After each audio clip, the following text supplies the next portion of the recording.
So, how am I rebuilding my life at 37? So, at 37 years old, I realized something. I realized something dangerous. Let me get close. We gotta talk. We gotta talk. Let me get locked in. We gotta talk, y'all. We gotta talk. I realized something. Something dangerous. A lot of people stop growing, and they start to stop push themselves mentally, because the energy's not as good, or you got to work a little bit harder, right?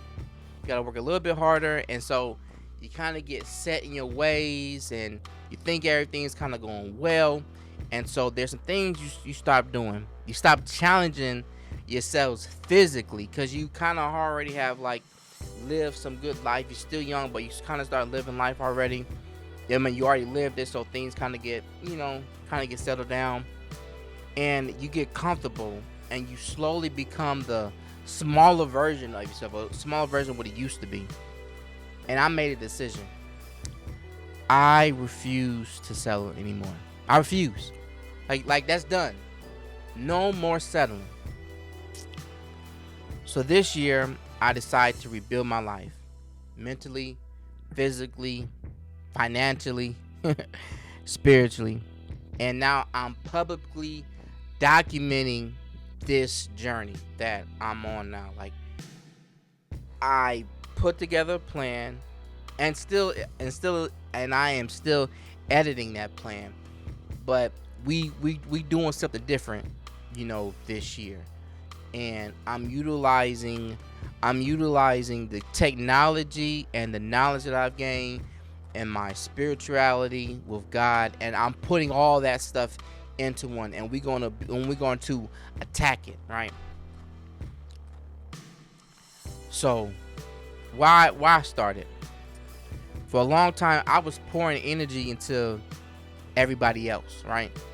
And with work, responsibility, just like life in general.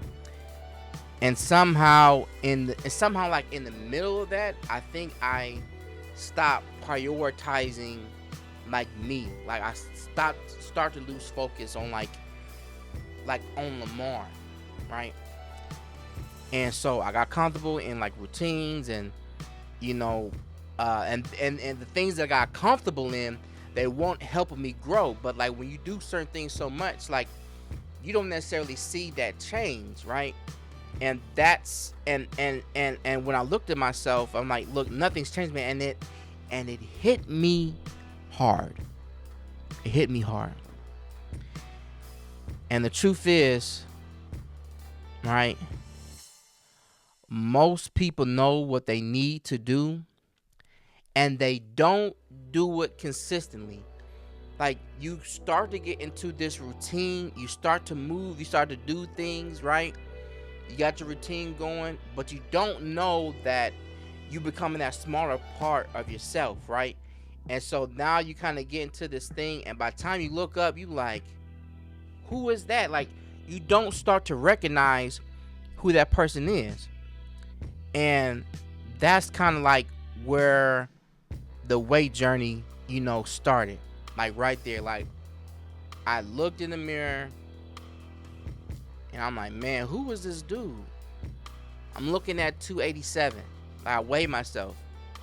287. And even before that, it was like 270. I'm like, okay, I'm gonna change. All right, 275. Like, dang, I'm gonna do this. And all right, 280. All right, I got to check it out. 287. I'm like, whoa, what the heck? And then like I'm 287. I'm not sleeping as well. I'm like, when I walk, I can only walk like certain periods, for my back starts to hurt. Right? I'm like, man, like I never been like it's never been like that before. I'm like, dang, like, who am I? Like, Lamar I've never been like that before. I never been there. And I'm like, I gotta make a change here. Like, you want a wife, you want You want kids. You want to be the best uncle. You want to be able to run. You gotta get that. Back in the day, they used to call me Body Boy because I had my abs back. Like I I was that guy. And then when I look in the mirror, I'm like, you're not that guy no more. And reality hit hard. So then, you know what? Came home to South Bend and started having a conversation with my dad, and he was like, "Hey, look, Lamar, like you gotta make a change." I'm like, "I am gonna make a change. I decided myself I'm gonna make a change."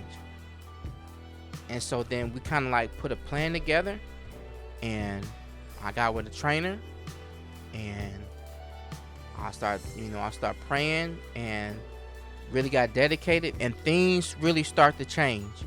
I changed my eating habits. I pushed myself mentally every day, which that is a more consistent thing now.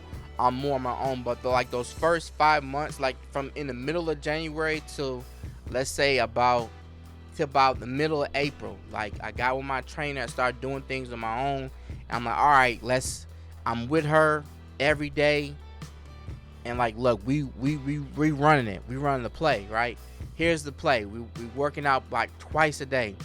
I'm running on my own, and then in the evening she got me, and then like we getting it in, and then I'm on that scale every day, and I'm looking at it, and like the first conversation we had was like, okay, what's your motivation?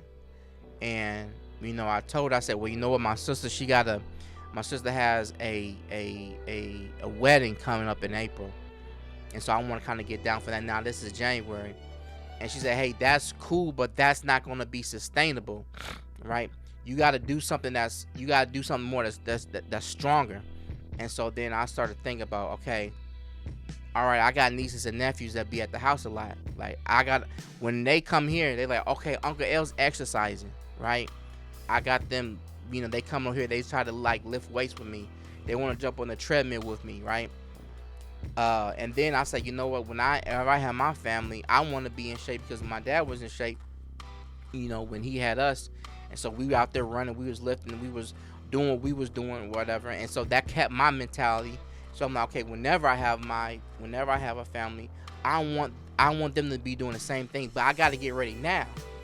I have to get ready now, because whenever that time comes, whatever, I don't have to get ready because I'm already planning it, right? And so I told myself that's what I want. I want it for my family. I want it for myself, right? And I want it for my future family. And then I know, because of the leader I am, once I start doing it, then the people around me start doing the same thing, right? So start doing that. I told myself I want to lose weight. I told myself I want to get healthier, and I became deeper in that. And because I did that every day, I chose discipline, and my discipline helped me drop almost 50 pounds. And now I went from 287 to now I'm like 242, somewhere between 242 and 245. It ranges right now, whatever. I got to set my discipline up, because I start the cross. I'm getting a little more comfortable, but that's where I'm at right now. And so now I'm like, all right, we gotta keep going. So every workout matters, every decision matters, every time I show up and I don't like it, that matters. Every time you show up and you don't feel like it, that matters. So now what's the next thing? So I'm getting my life back out. First, I had an introspection, had a look at myself. I didn't like the guy, make the change. Then I want to start with my health, getting better, clothes fit better, health's got better, back doesn't hurt, I can walk longer now, breathing is a lot better, I can sleep like how I want to, all that. Okay, we good now. Health is getting better. I'm slimming down. Not where I want to be at, but we getting it, right? Okay, cool. Now come the business life, right? My contract is up with the company that I'm at. All right, I want to get business on my own. So I spent years in business and sales, building relationships, working with companies, closing deals, helping people learn and me learn as well, right? I'm putting people in position, and I'm also in a position to put people, right? That's a different type of power right there, right? And so one thing I learned is this: success usually comes down to consistency. It's not talent necessarily. It's not luck. It's not motivation. It's who can do it consistently. You can only go so far with talent. You can only go so far with luck. You can only go so far with other people motivating you. But it's consistently who can keep showing up to work day after day after day after day, month after month, who can keep putting points up on the board. And that was me. So most people, they end up quitting too early. Most people stop before the momentum even starts, right? Most people let fear talk them out of being successful, right? Because, when you start to get up and up, when you start to make more money, they start giving you more responsibility. Now you as an individual seller, now you got a store. Now you got 3 stores. Now you got 10 stores. Now you got 20 stores, right? Okay, now that you do that, how can you do it again? All right, can you train people, right? Can you put these people in position, right? Can they learn what you learn, right? Now, okay, we know you can close. Can you teach them how to close? Can you assist with that? Can you copy yourself in each one of these stores? Can you be that man? We know you're him, but can you make other hymns? Can you be a king maker? That's the things that I started to put into play, because that's what I was. That's who I am at my core. And so I said, you know what? I'm gonna take a step out on faith, and I'm gonna do that for myself.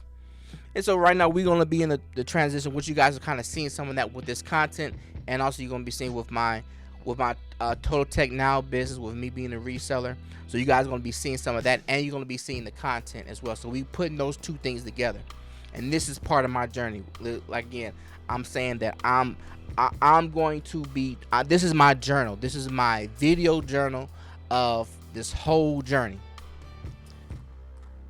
So now, this is the message to the people who feel stuck. This whole thing, right? If you're watching this right now and you feel stuck, I want you to listen carefully. You are not finished. Your current situation is not your final form. You are in process. You are in a transition. There's levels to everything. Whether you're down and you need to go up, or whether you are at a plateau, right? You're not going to be stuck there. There's still places for movement. You just can't see it yet, right? Nobody can want your future more than you. I'm going to say that again. Nobody can want your future more than you. You have to make a decision. And you got to make a real decision. Not temporary motivation, not hype, not an inspiration for one day, 1 week, a month. This is something that you have to instill this in you. This has to become a part of your DNA, whatever this decision might be. A decision that you're going to become better no matter what it is, and no matter how uncomfortable you get. This is a decision that you have to make. Now, what is this whole channel going to be about? This channel is about real growth, about real people, real stories, real life.